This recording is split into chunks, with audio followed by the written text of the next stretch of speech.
Here's the preface. On May 13th, 1787, one day before the scheduled start of the Constitutional Convention, Virginia delegate George Washington arrived in Philadelphia and, as his first formal act, visited Benjamin Franklin at his home. Everyone knew Washington would chair the convention and, if it succeeded, lead the nation. Franklin then served as president of Pennsylvania, the host state, and stood as the only American with stature comparable to Washington's. By all accounts, they were two indispensable authors of American independence, and key partners in any attempt to craft a more perfect union at the convention. Although they had different views on what was needed in a new constitution, both men agreed that fundamental reform was essential. Less than a month earlier, Franklin wrote to Thomas Jefferson about the convention.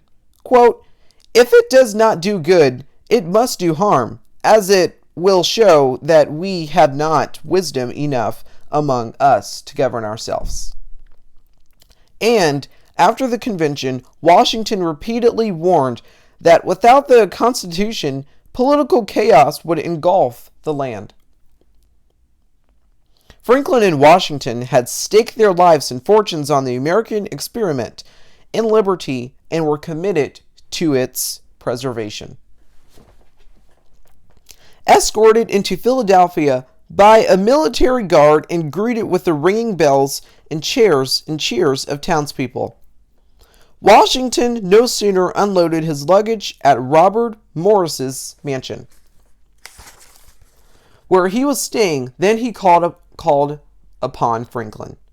Some historians surmise that, for added dignity, Washington rode the 2 blocks between the Morris and Franklin homes on Market Street in his fashionable carriage. I suspect he walked. The distance was almost too short to ride. Washington enjoyed walking, and any visit from the general carried dignity.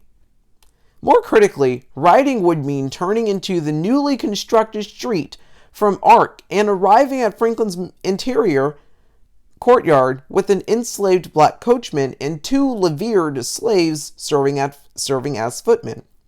7 years earlier, Quaker, Pennsylvania became the first state to end slavery by statute and by the time of Washington's visit. Franklin presided over the state's leading abolition society. Among his many gifts, Washington was an astute politician and pitch-perfect political actor who, and I quote, knew how to figure alliances. Arriving by carriage would not impress the down-to-earth Franklin, and the attendance of slaves might offend him. Having known Franklin for more than 30 years, Washington would have understood how to greet him, just as Franklin would know how to welcome Washington. Although not as accomplished as an inventor or scientist as Franklin, no one in America was, Washington had an enlightened mind that embraced inventions and appreciated science. While it was modest in comparison to Washington's Mount Vernon estate, Franklin's recently remodeled house included features certain to delight Washington.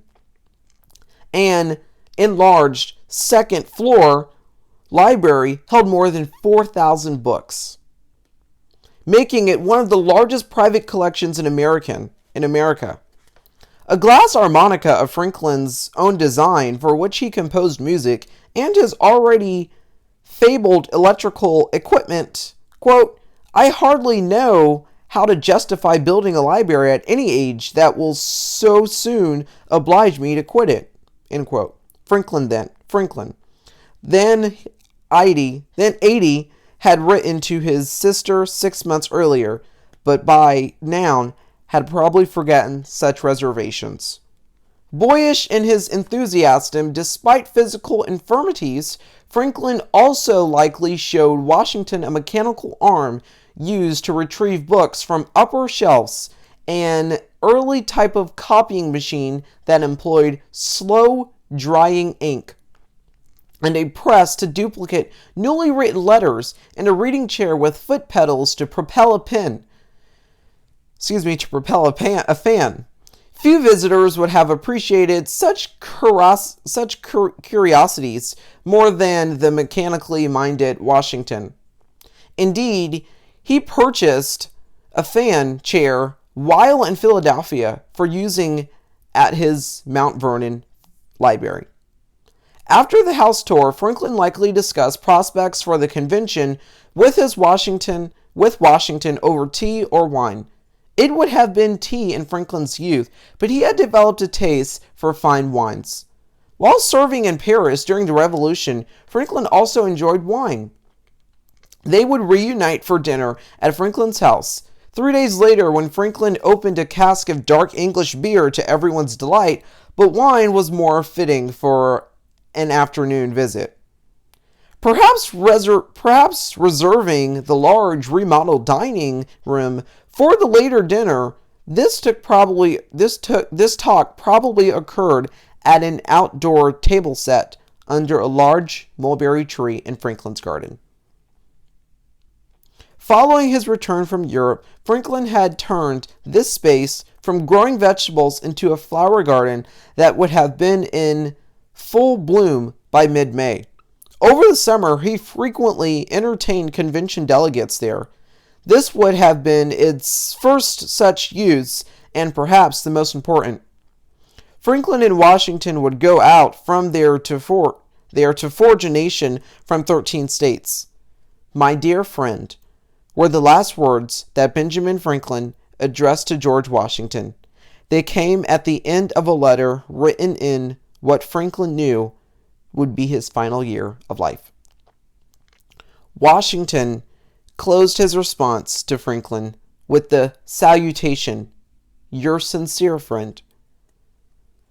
In this exchange, written in his first year of Washington's presidency, each expressed his undying respect and affection for the other, with Franklin adding esteem and Washington topping with veneration. At the time, in the United States and the most famous Americans in the world, their final letters to each other represented a fitting end to a 3-decade-long partnership that more than any other pairing would forge the American nation. Their relationship began during the French and Indian War, when Franklin supplied the wagons for British General Edward Braddock's ill-fated assault on Fort Du Quincy, and Washington buried the general's body under the dirt road traveled by those retreating wagons. Both had warned Braddock against the frontier attack. Rekindled in 1775 during the Second Continental Congress, this friendship continued through the American Revolution, the Constitutional Convention, and the establishment of the new federal government, perhaps because of differences in their background, age, manner, and public image. Their relationship was not widely commented on then, and it remains little discussed today, but it existed and helped to shape the course of American history. Both men have been called the first American, but they were friends first, and unlike John Adams and Thomas Jefferson, never rivals. Their relationship gained historical significance during the American Revolution, when Franklin led America's diplomatic mission in Europe and Washington commanded the Continental Army. The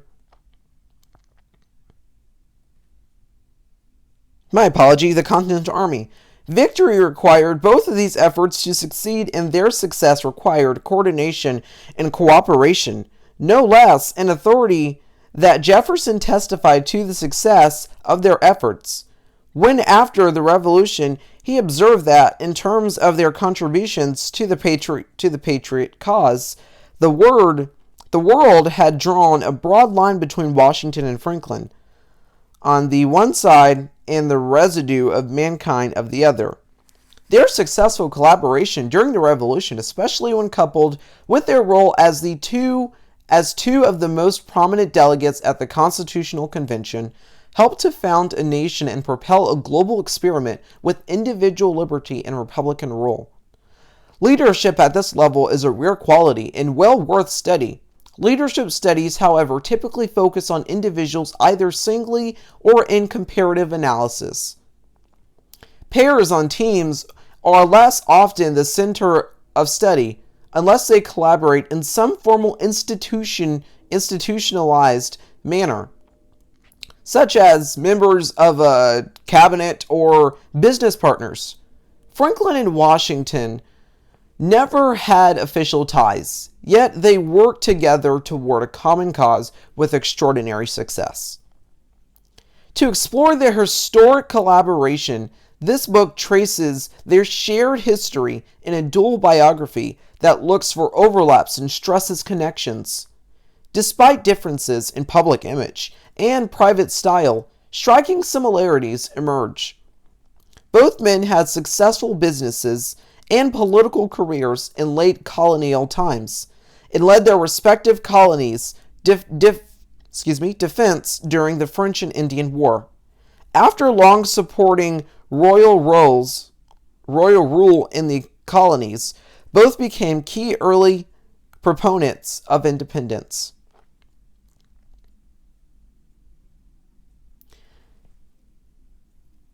Both then sought to strengthen the union of the states, leading to the framing and ratification of the Constitution. Instinctively, each worked to forge consensus and lead through others.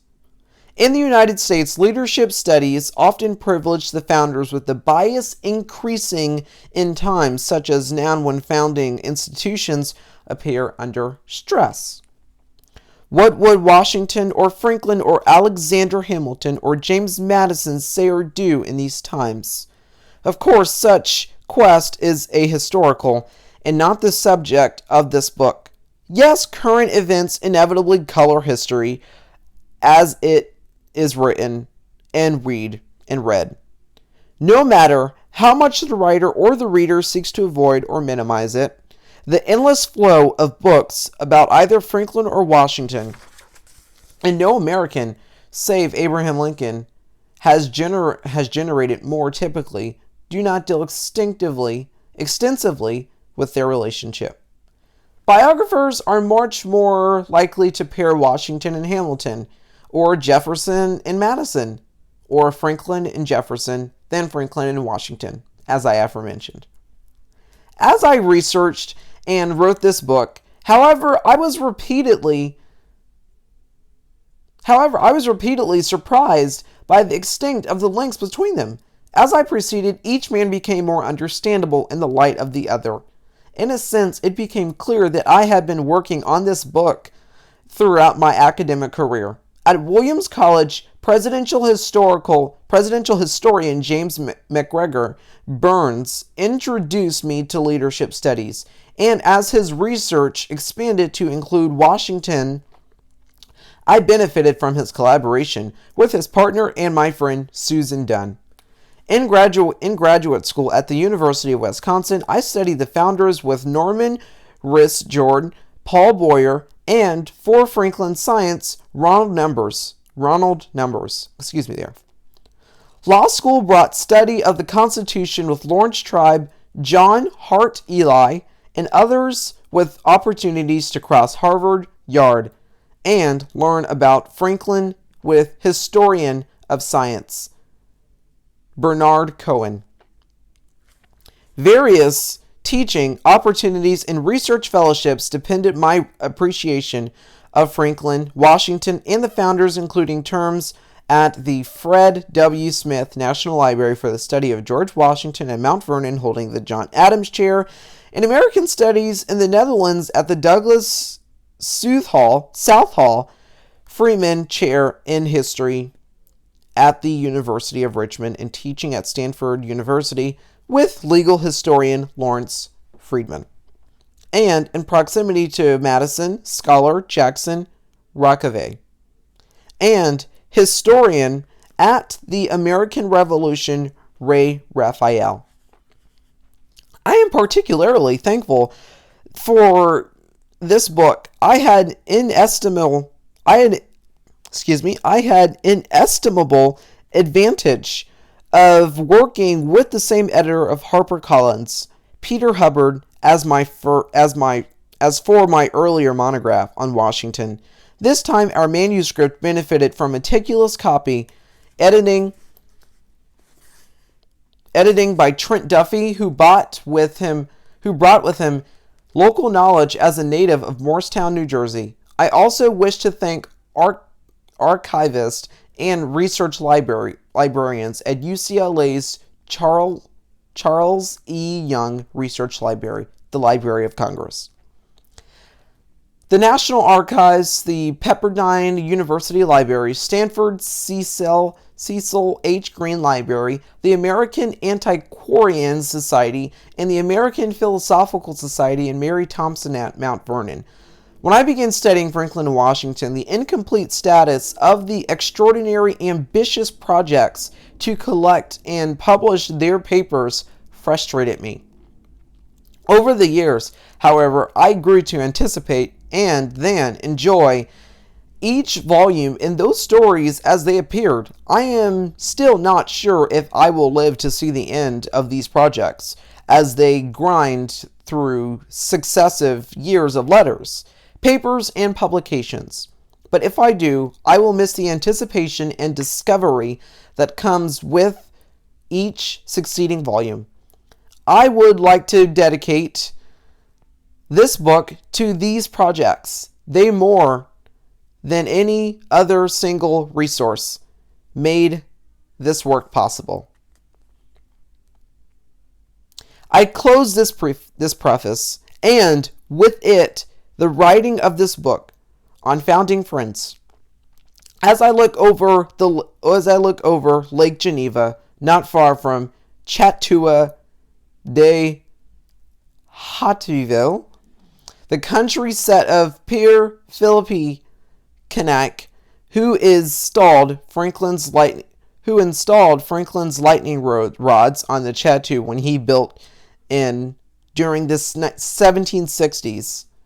In 1794, the chateau passed through marriage and inheritance to Daniel Grand, the youngest son of Franklin's French baker Rodolphe Ferdinand Grand, whose descendants live there to this day. Much of Franklin's correspondence with the live there to this day. Much of Franklin's correspondence, I apologize, I just read that there, with the father moved to the chateau with the son. The now 250-year-old lightning rod, the first installed in Switzerland, still project the chateau from the thunderstorm. That sake, the region, much as Franklin's words and example during the founding era, along with those of Washington, helped the American people weather the political storms that at times beset them. From here, when weather clears, I can see the sun over the lake better than I can see it rise. But like Franklin at the Constitutional Convention, I hope that it is still rising over the American experiment in liberty. EJL Lausanne, or you could say Lausanne, Switzerland. And that is the preface of this book, Franklin and Washington. As you can see, chapter 1 begins right there. Chapter 1 is called Great Expectations. Here it is, Franklin and Washington. That's the preface. So let's do a little recap there. So I know that was a lot to digest and sort of diverge and comprehend that information into one big conglomerate of educational and historical perspective. Essentially what we know is that Franklin and Washington had a relationship. They had a tremendous friendship. And Franklin and Washington were both understandable and they are both great people. And what essentially what Edward J. Larson is saying there, he's also a Pulitzer Prize winner, is that not many people have studied into Franklin and Washington or have compared the two together as sort of like analogical historical people. But they had a friendship. They were both amicable people. And so in learning in this series of me reading these chapters to you, you will learn, and I also will learn because I've recently bought this book the past Friday. You and I will learn together about Franklin and Washington, what they did, how they helped form our nation, and what we can do now to maintain that level of formation. Anyway, guys, I hope you enjoyed this video of the preface of Franklin and Washington. Have a great day. Remember to stay positive and inspired. And join us Tuesday for Chapter 1. Great expectations.